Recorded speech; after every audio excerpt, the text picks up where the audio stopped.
Hey, it's Danica Bots, aka Teaching in Chucks, and I wanted to share with you some of my favorite features of Diffit that I think get overlooked. Number one, and that's being able to generate fictional text. By default, it's informational, but a lot of people miss that you can generate stories as well. Number two, with those, if you are using an informational text or a fictional text, that you can see the sources that were used to build that, and then being able to edit and regenerate that. And then number three is to create templates. So let me walk you through really quick. So literally anything tab, I'm going to say life cycle, informational. I'm going to align that to a standard really quick, science, third grade, Pennsylvania. Here we go, set that standard and click generate resources. While that's doing that, I have another tab open and I'm going to do the exact same thing, life cycle. This time I'll choose fictional just to show you the difference. There's also a feature in Diffit where you can modify and switch inside of the reading. I'll show you that in just a second too.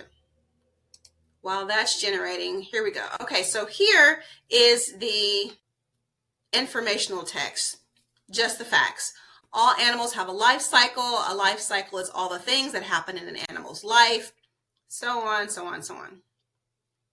You can click these three dots here, show sources.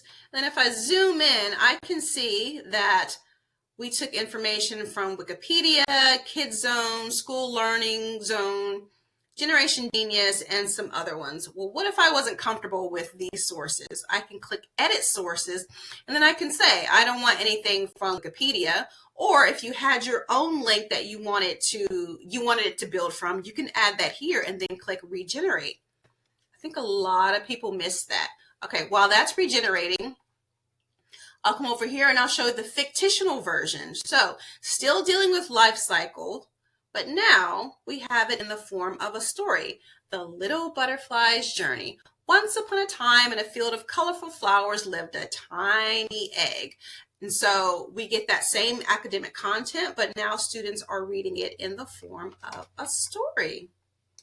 Very cool, right? Okay, next thing I want to show you. Let me move myself over here. So on the left-hand side, we can see that with every generation, you're always going to get a reading summary, a vocabulary activity, multiple choice, short answer. But what if, and then based on the type of activity that you choose, this part here changes what type of student activities you get. Think pair share, flowchart model.